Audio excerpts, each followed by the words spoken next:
There's going to be a lot more to talk about, which includes the fact that OG Anunoby, unfortunately, as the Raptors announced today, which the Raptors just have a habit of doing this, just like, oh yeah, by the way, a longish term injury just happened.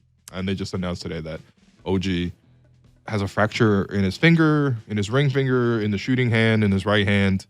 And they didn't say a timeline. They'll probably do more evaluations. But if you fracture your finger, and I've fractured my finger like 3 or 4 times in my life, it's probably going to take you at least a month.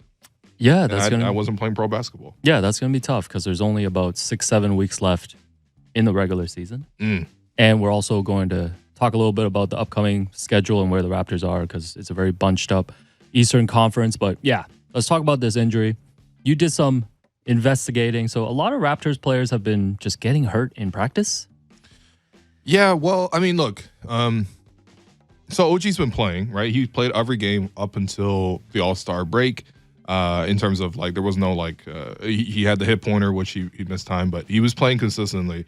And today, when the Raptors posted some pictures from just their Raptors Twitter account, maybe on IG as well, but they had OG Anunoby and him holding a ball like ready to shoot. So his right ring finger as well.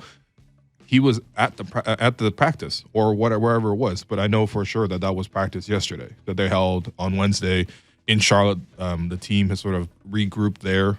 Actually, yesterday was Thursday. Wow. Okay.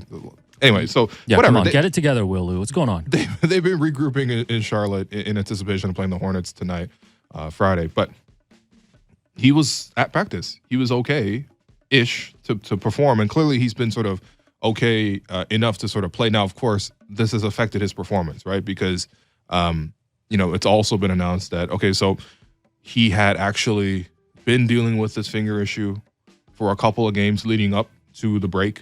And to be honest, when you look at his shooting percentages, I think that's a very credible reason as to why some of his shooting numbers are off.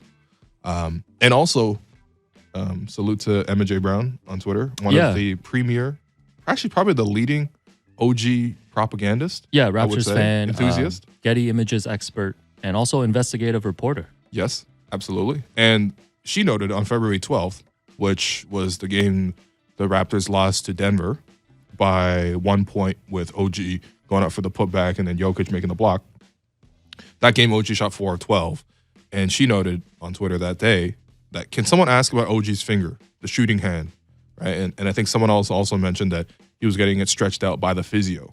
And that OG, obviously it's not mic'd up, but you can kind of see sort of based on what he's saying, you sort of read his lips and he couldn't really feel it. So in any case, this is an injury that he's been dealing with up until now, and I guess at practice yesterday, he probably went through it or whatever, but they did some more scans, and then they revealed this small fracture. Ultimately, it's going to be very hard to replace OG. I think, the fact that the Raptors just don't have that many shooters, period, this really does hurt.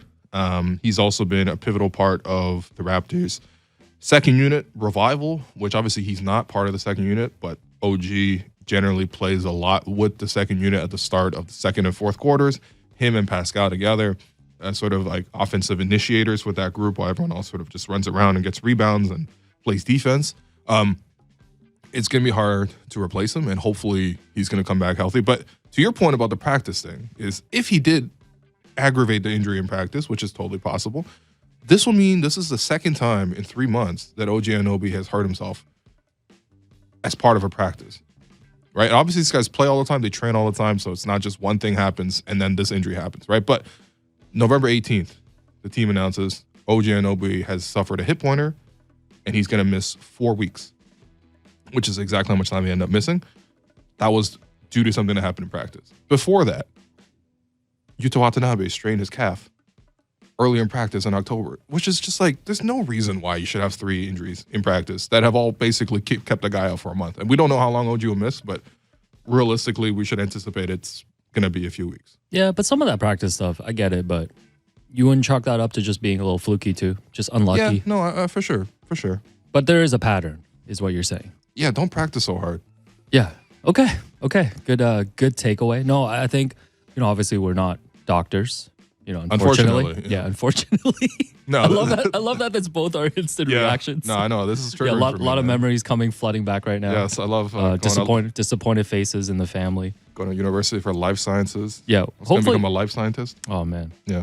Yeah, I was gonna become an accountant, and then I did. Yeah. Oh, that's right. Yeah. Yeah, shouts to TurboTax. You'll hit me up next time. Oh, okay. But you know You're on the list, bro. I saw the list. We're gonna get an official update later on, but you know the Raptors are very vague with their updates. Oh, of course. He will be reevaluated in like 2 weeks or something like that. Yeah, I mean, again, it's a finger fracture, man. I mean, a lot of people have suffered injured fingers before. That thing hurts for a long time. Yeah, I think I fractured my finger last week a little bit too, giving up 6 goals. But no excuses at the men's soccer league. Oh, yeah. Okay, so OG's going to be out, let's say, quote unquote, foreseeable future. Who do you think is moving into the starting lineup? Kem Birch? I think so, yeah. I think, look, the Raptors have wanted to get a center back into the starting lineup, and they kind of try to do that anyway. Even when they have all their guys available, you notice that they'll make early subs, right? Usually Scotty's the first guy that comes out, but they usually bring a center back into the fold like quite early in the game. They play most of the game with a center, and then they also start and finish games without one. Now they kind of can just do that consistently throughout. And I would think Kem is your guy, but honestly, Precious Thaddeus Young? the options are basically, yeah, you can go with Thad Young, which is sort of like a more like-for-like positionally, right? Thad does not shoot the three nearly as well as OG. It's not even close. OG is shooting, like 7 threes a game this season? Let me just quickly pull that up. Yeah, OG Anunoby is shooting 6.8 threes per game this season. Only shooting at 35%. Obviously, it's not as high as it was the last 2 years, although he's trying to increase his volume there. But still, ultimately, that's a guy that can give you some spacing, some outside shooting. Thaddeus Young is a guy, even in a good year for him, like 3 threes a game, attempts, I'm not even talking about makes, would be pretty good for him. So you're not going to replace that portion, but you do have the same kind of like defensive switchability and a little bit more playmaking, I would argue. But I think ultimately, yeah, they're going to use this opportunity to sort of introduce the center into the starting group. And generally speaking, when Kem's healthy, they usually go to Kem. But the other option I had, which is the third option, is like, what Precious has been playing really well. And when you look at the Raptors starting group or some of their core lineups with Precious as the center there, they've done quite well there as well. So I doubt that they'll do that just because I think Nick has found a really good spot for Chris and for Precious as sort of your 6-7 off your bench. And I think he won't necessarily want to shuffle that rotation. If you put him in the starting lineup, you're going to really have to redraw everything. So the easier solution is probably to start Kem. And we'll see tonight which way Nick will go. By the way, I think if I'm just going to make a quick prediction here, that Nick will say, "Oh, I'm still undecided." When the coach has to talk to the reporters an hour and a half or an hour 45 before the game, and the question will be posed like, "Okay, OG's going to be out for this game. Who is going to start for you?" Nick generally does not say in that specific moment. He'll usually say, "Well, we'll see. I'm still going over the last couple of options." He likes the element of surprise.